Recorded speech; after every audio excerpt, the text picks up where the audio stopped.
Incontrôlable, insupportable, même pour Dana White, on parle évidemment de Sean Strickland qui a sorti la sulfateuse à l'encontre de ce pauvre Khamzat Chimaev. Même Dana White ne savait pas quoi dire en conférence de presse, et pourtant, Sean Strickland va obtenir un petit title shot tout mignon, même pas mérité, face à Monsieur Dricus du Plessis pour une revanche d'un combat qui avait eu lieu au mois de janvier dernier, qui avait été particulièrement serré, mais bon, on va voir tout ça avec Big Rusty, le paradoxe Sean Strickland, c'est parti, générique. Swear.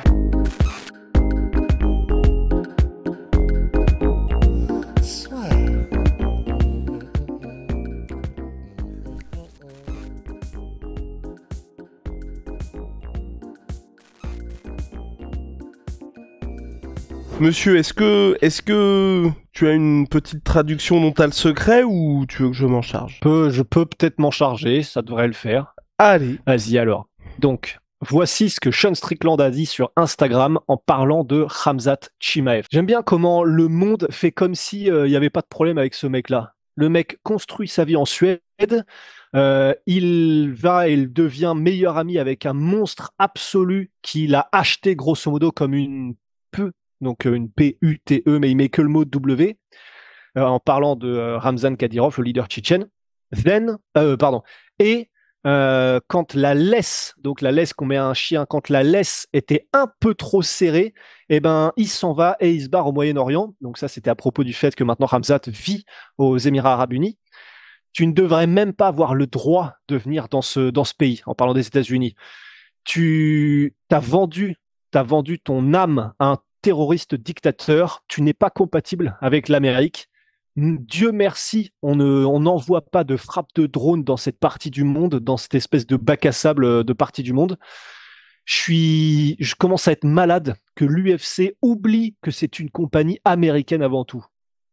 Et il finit en faisant un deuxième petit pic par rapport au scam crypto de Khamzat Chimaev en disant MDR, enfin donc LMAO en anglais, MDR, et entre guillemets, donc comme si c'est Khamzat Chimaev qui parlait, et maintenant acheter ma nouvelle escroquerie avec mon nom dessus en crypto. Donc, c'est ce qui s'appelle se prendre la totale. Hein. Ouf. Jambon fromage. Là, ouais. Là, il y a Khamzat est bien. Je sais pas ce qu'il va répondre Khamzat, mais c'est vrai que pour des gars qui se sont entraînés ensemble, ils étaient pas bons amis, mais quand Khamzat était venu à Las Vegas pour s'entraîner avec Sean Strickland, les deux avaient eu des compliments l'un pour l'autre. Voilà, ils avaient fait des séances d'entraînement ensemble. Bon, ça fait pas de vous des meilleurs amis de s'entraîner ensemble, mais enfin, je pensais qu'il y avait un certain respect mutuel. Là, le respect mutuel, il vient de prendre une fessée. Là, la circulation sanguine se fait là.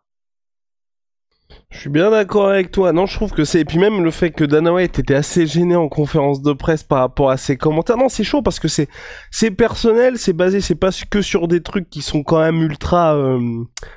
C'est que sur des trucs un peu touchy sur Khamzat. Non, je trouve que c'est... Et puis surtout, t'as toujours ce truc avec Sean Strickland que je ne comprends pas, c'est ça sort de nulle part. Quand t'as le combat qui est prévu avec le gars, tu veux un petit peu y aller full blast. Bah let's go, tu vois. Mais là, tu mets l'UFC qui te met quand même bien dans une situation inconfortable. Khamzat aussi, c'est un petit peu chaud. Enfin, il est incontrôlable et je veux dire, ça me surprend pas qu'il fasse ce genre de sortie. Mais tu vois, dans ce timing-là aussi, je trouve ça bizarre. Alors qu'en plus, c'est vraiment, j'espère qu'un jour on aura cette explication de la part de Dana White. Le mec va avoir le prochain title shot contre Dricus du Plessis. Alors qu'en soi, tu pouvais vraiment lui dire, bon bah tu vas affronter Nassourdine Imavov pour la revanche. Ça n'aurait posé de problème à personne, je pense. Je pense que par rapport au timing, c'est peut-être... Il y a eu là une sortie récente de l'entraîneur de Dricus du Plessis qui a dit que probablement ils allaient plutôt essayer de viser Whittaker si jamais il devait y avoir la prochaine défense de titre. Donc si Whittaker gagne contre Khamzat, peut-être que c'est ça qui a un petit peu déclenché, parce que le timing correspondrait, qui a un peu déclenché l'ire de Sean Strickland, parce que Sean Strickland, on sait à quel point il est attaché avec le fait là de vouloir le prochain combat pour le titre, parce que lui-même estime qu'il a été volé dans le premier combat contre Dricus du Plessis, et donc peut-être que ça l'a saoulé, il a vu passer comme ça des citations, des messages, des news par rapport au fait que en fait le camp de Ricus Duplessis voyait peut-être quelqu'un d'autre que Sean Strickland pour la première défense de ceinture. Ça a peut-être dû le saouler parce que donc il a dû comprendre que soit c'est Whittaker, soit Khamzat en fonction du gagnant.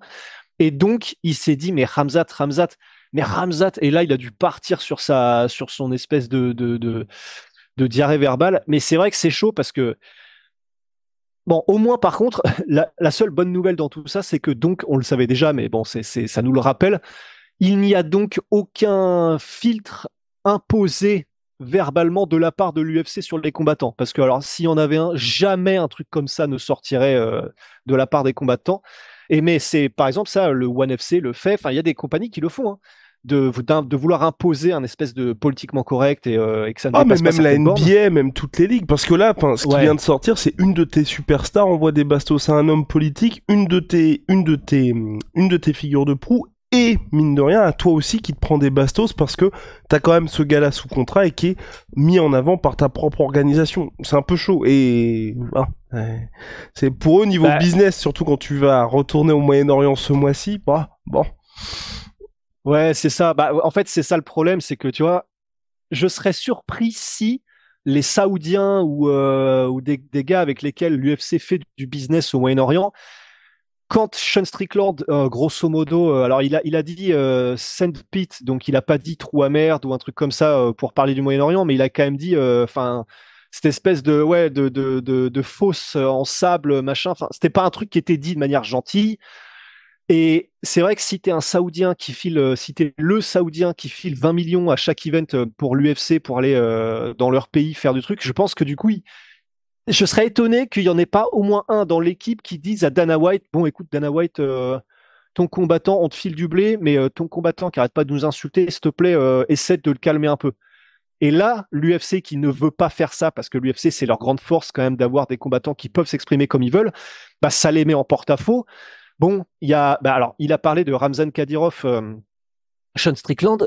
Dans les UFC Moyen-Orient, les enfants de Ramzan Kadyrov sont donc invités et traités comme des rois. Et Ramzan Kadyrov lui-même n'y a pas été, je crois. Il avait été au tout premier, un des premiers Dustin Poirier contre Khabib Nurmagomedov. Il était au premier rang et tous les combattants russes, au moment où il sortait, russes, tchétchènes, chaque fois qu'il sortait, ils allaient le saluer directement. Voilà. Donc il y a eu des relations passées et effectivement, on ne sait pas où ça en est maintenant, vu je crois, j'ai pas souvenir qu'il était invité depuis ce moment-là, mais bon, l'UFC fait du business avec tout le monde et donc voilà, il se retrouverait en porte-à-faux par rapport à ça. Et par rapport à Khamzat lui-même, je sais qu'on avait déjà évoqué dans un podcast avant, mais je trouve que en fait, oui, c'est vrai que en termes dans l'idéal, tu vois, pour Sean Strickland de dire le mec t'achète parce que voilà, on sait que effectivement le Kadyrov fait beaucoup de cadeaux à Khamzat. Il lui achète des voitures, il lui donne de l'argent, il lui achète des montres de luxe, etc. Il le met bien, mais bien, voilà, comme on met bien une espèce de superstar du cinéma, etc.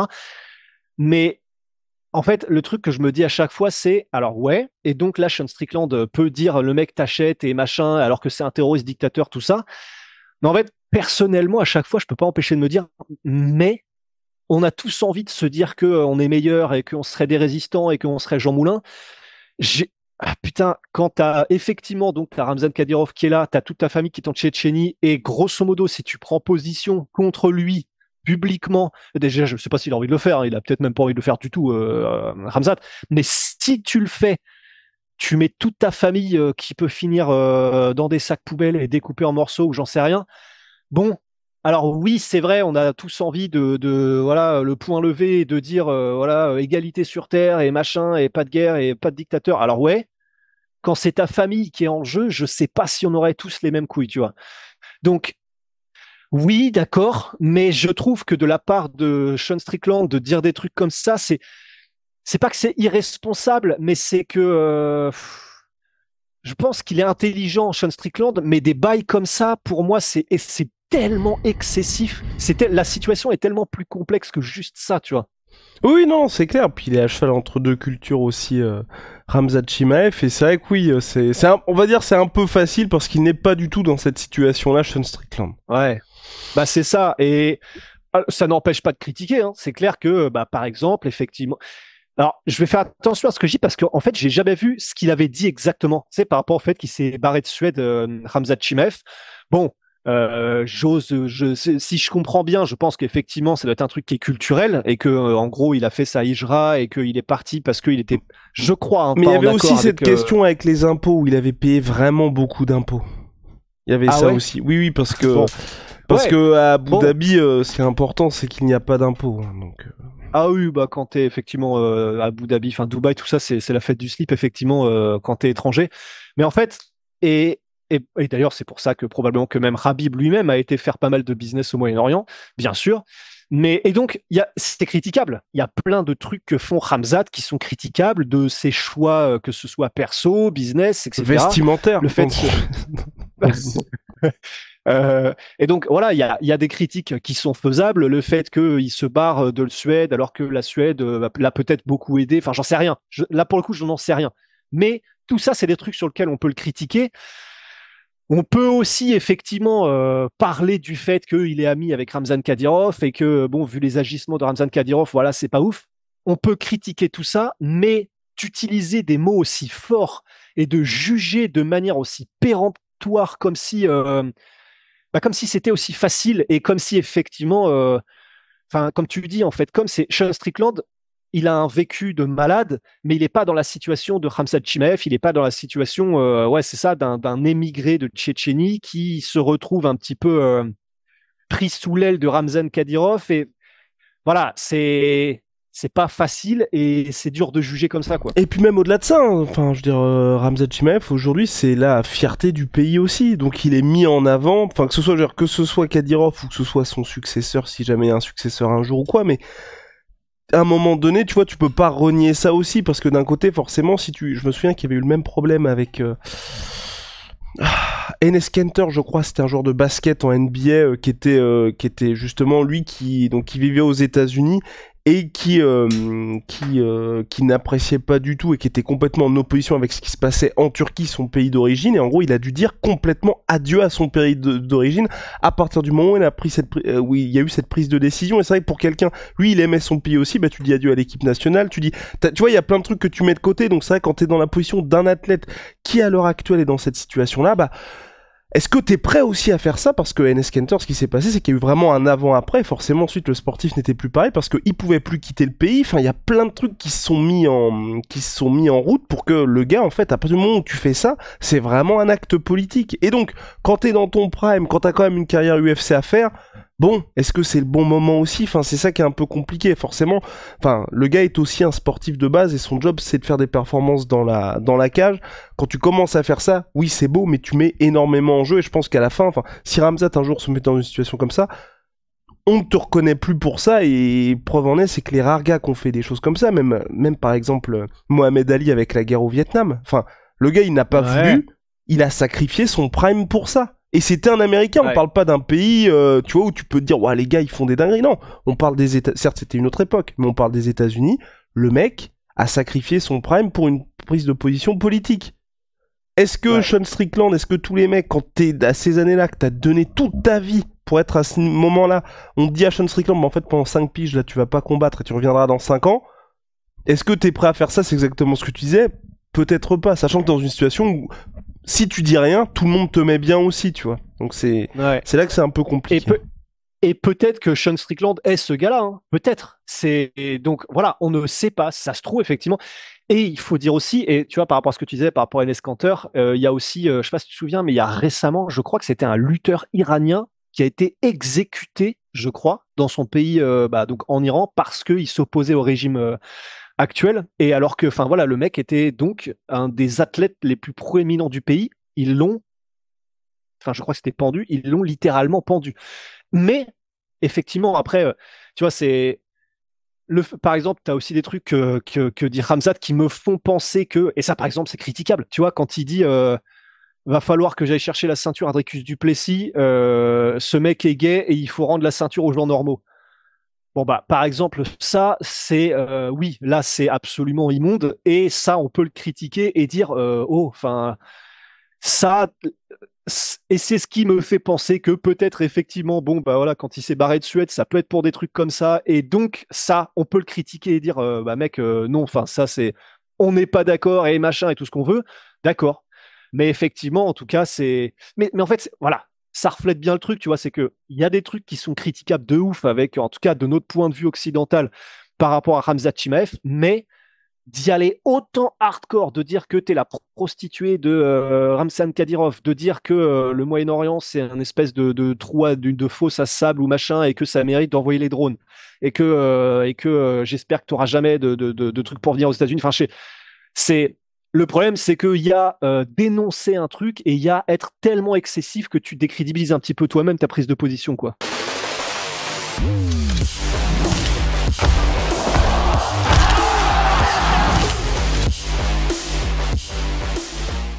Voilà, la boucle est bouclée.